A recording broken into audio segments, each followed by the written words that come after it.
beaming into your mind like a ray of cosmic revelation, smashing through the mainstream like a comet of prophecy. You're listening to Planet Vrilock, your podcast for everything super, psionics, and magic tech. Lords and ladies, welcome to my show.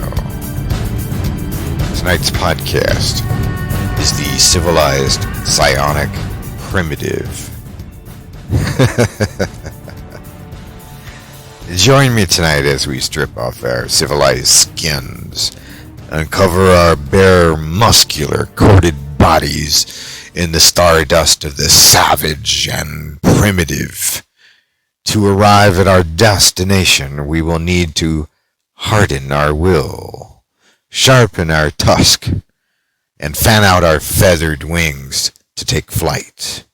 As we take flight, soaring high into the blazing fire of the sky gods, the tornasilks of ancient barren deserts will whirl our awarenesses through strange and unfathomable vistas where the sands of time have been forgotten by our sophisticated age in our society of placidity.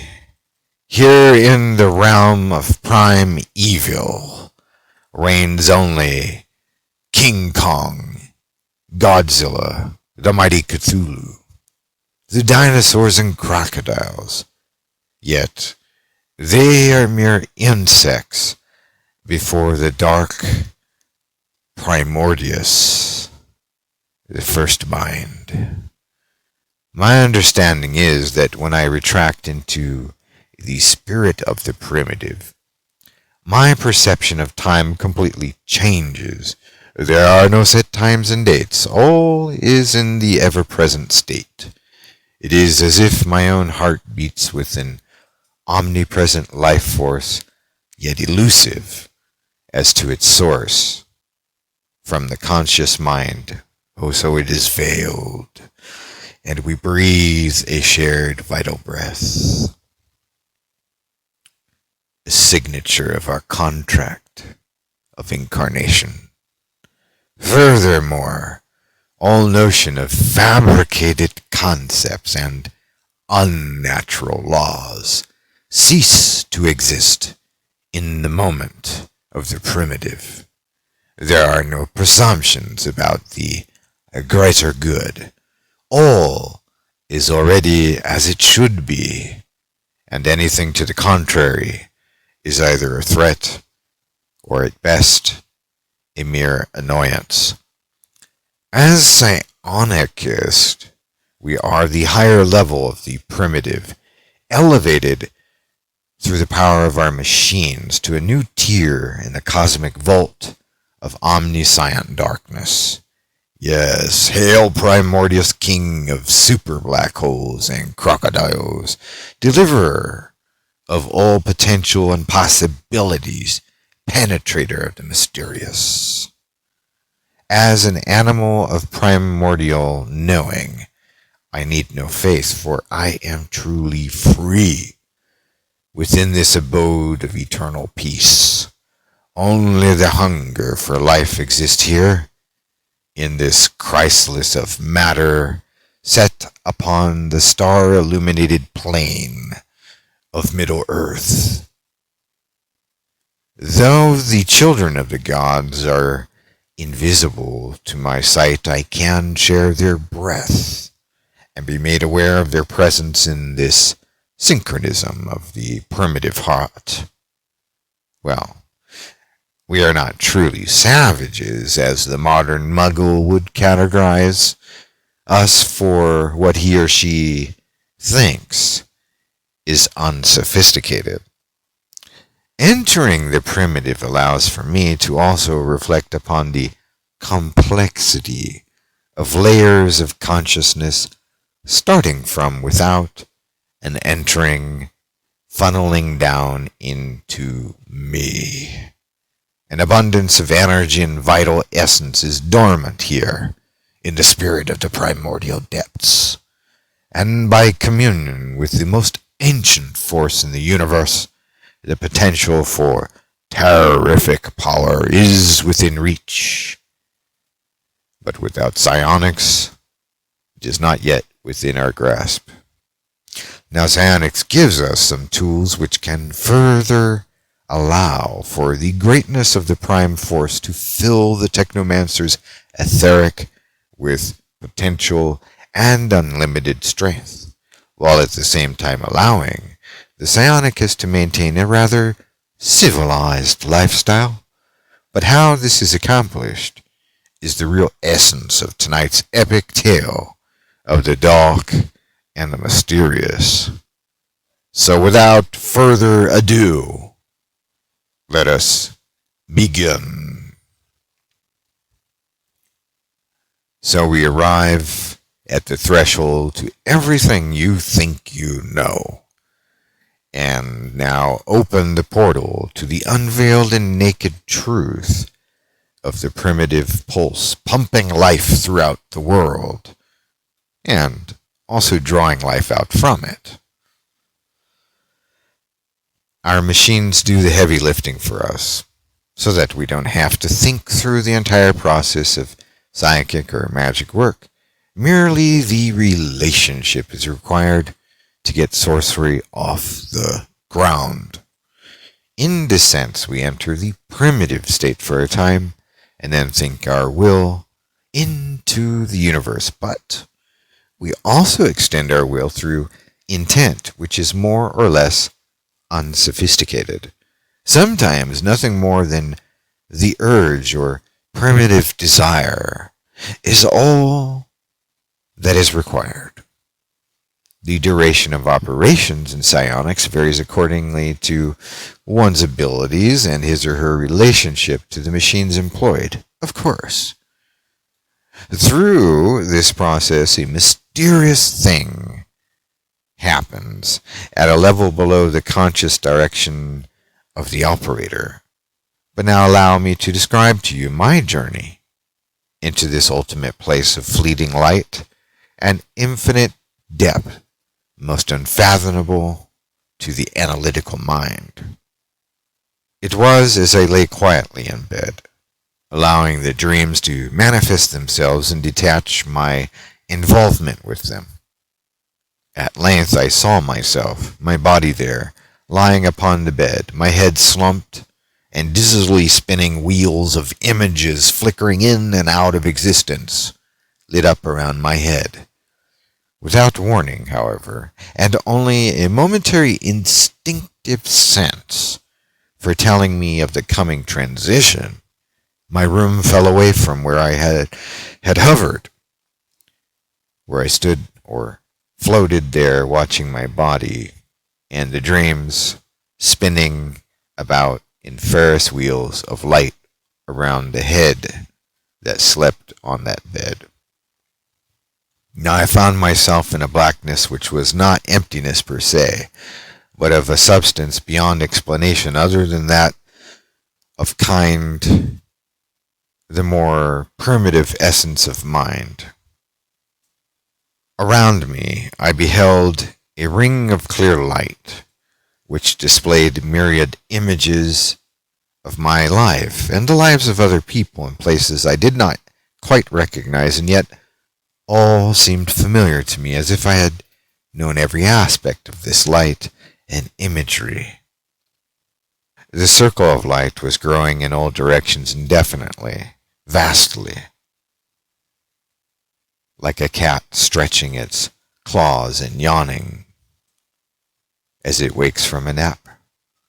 I could see in all directions simultaneously.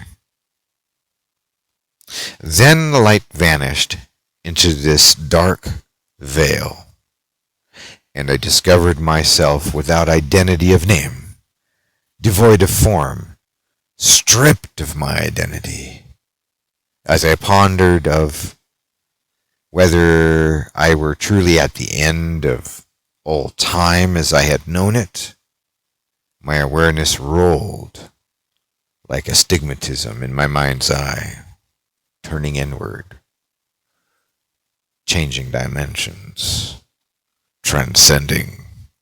A new layer began to appear of reality, and all went black as I passed from this universe into another, and then at last filtering back down into my own. I awoke back in my bed, feeling like a rubber chicken neck, sort of deflated as my senses reconnected with my body. As I did so, a part of me remained open or within that other universe I had just visited, the grand vault of the ultimate void from which I had just departed. When coming back to, I realized that my body has been recharged. It seemed to me that I had been revitalized and made more aware of myself than I had been prior to the experience of this primitive well of darkness, where I had been stripped of identity as I had known it. When my students begin this journey for themselves, there is going to be some variation in your experiences, undoubtedly. But what is important is to note the changes with which such experiences are owned by you. What you take from these transitions into your own life is the discovery that each individual must embark on as a quest and rite of passage to expand consciousness, albeit even an expansion of one's own primitive self-realization. Yes, there are many things these journeys can tell us about ourselves that we are incapable of knowing by mere contemplation. Only the animal instinct can fathom it out. There are rewards for crossing the plains. For instance, some animals may begin to respond more to your presence than others, lending a certain prospect for expansion of influence of creatures and of understanding animals. Environment will also bend to the will of one whom has been outside the matrix material plane, and the more often, the more bending will occur. All of these mysteries can be recorded radionically, of course, then later referenced and represented on a psionics machine, or as a matter of course, we can suppress such rates as well. Having said this, I do believe the direct experience of the primordial retains some of its importance to the occultist. In realizing the natural, we can detach from the enforced doctrines which have been instilled in our minds. Why would we want to do such a thing? Well, frankly, the mind control that we've all experienced thus far has shifted our balance as both sentient beings and primitive life forms. Dare I say, animals. While consciousness is required for a true human existence, there remains much to be experienced through the natural animal self. For instance, during the hottest night when it is most humid, I stand outside, uncomfortable at first due to my civilized upbringing. The beetles, the roaches, spiders, and snakes I have encountered are at first repulsive to my conscious reflection of what I think I know about these creatures. Call it a prejudice. Then a moment settled over me in which I find myself sharing this vital breath of life, and I can feel the value within these primitive creatures, the right to live, the shared source of life in these ordinarily annoying creatures. It is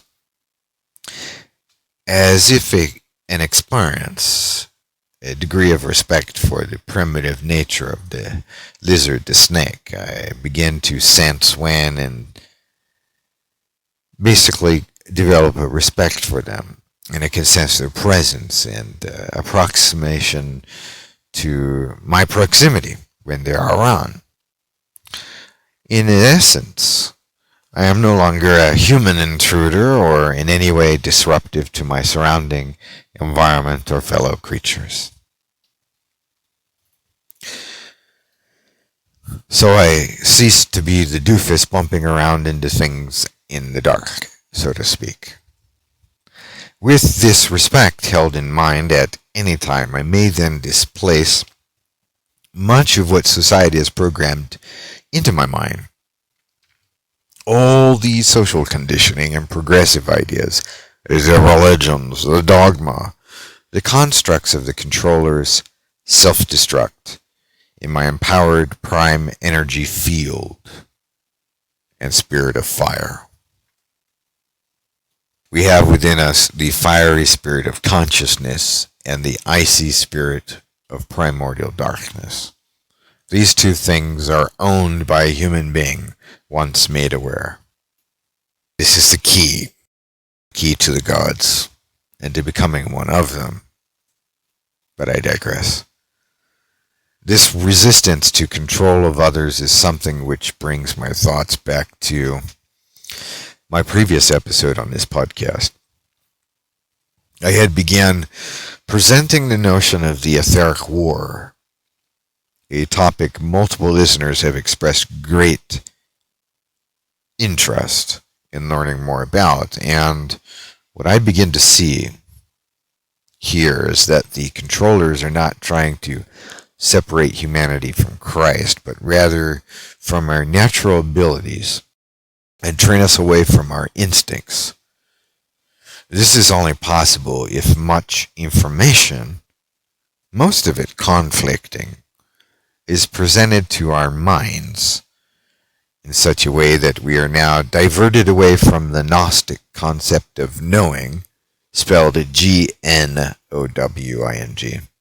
and replaces our prime focus, driving our attention more at conscious contemplation, but until at length, in our present age and time of the automaton, we are no longer thinking much at all. But neither have we our primitive instincts to fall back on. These instincts and our cognitive powers we once possessed have been snatched away by sleight of hand,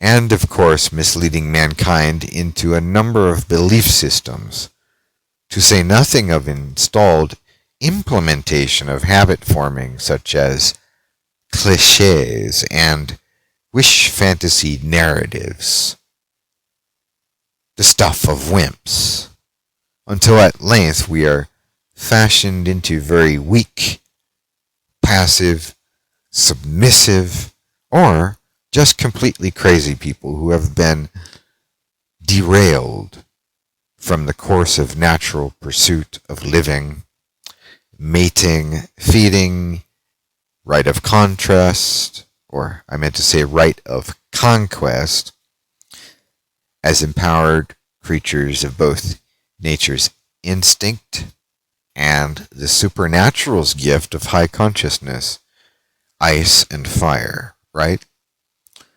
It is important to have a better understanding of ourselves here before one sets forth to pursue his or her own destiny. Because quite frankly, why pursue a destiny if one knows not what this destiny could be?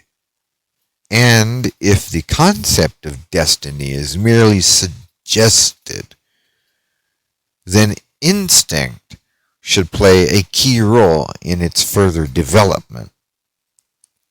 Without primordial essence, the balance is shifted far over to narratives and misleading preconceptions about a world which consciously is never truly as it appears to be. In conclusion here, I recommend a thorough study of psionics in my club and reading through my Vrilock practical guides as a beginning point for rekindling the spark.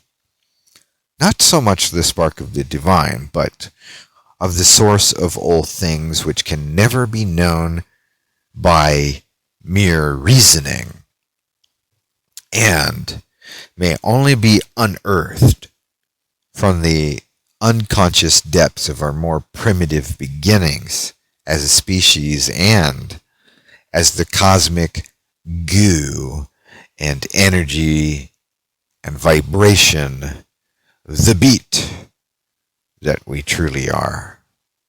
An intellectual understanding of this primitive self is not enough. No, not quite enough. However, thankfully to psionics, we can take our own private journey and a rite of passage at home with our radionics and psionics arrangements, and a handful of books to help us get there.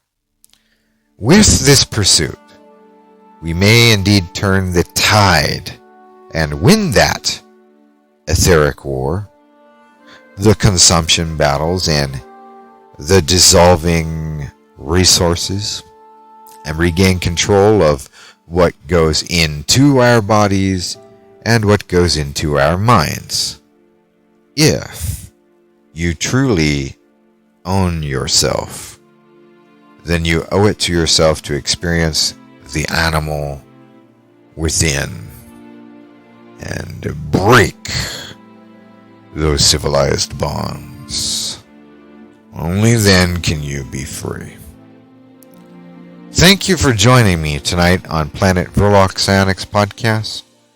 And until next time, as always, keep the magic high. This is Herr Doktor von Vrilock, signing out.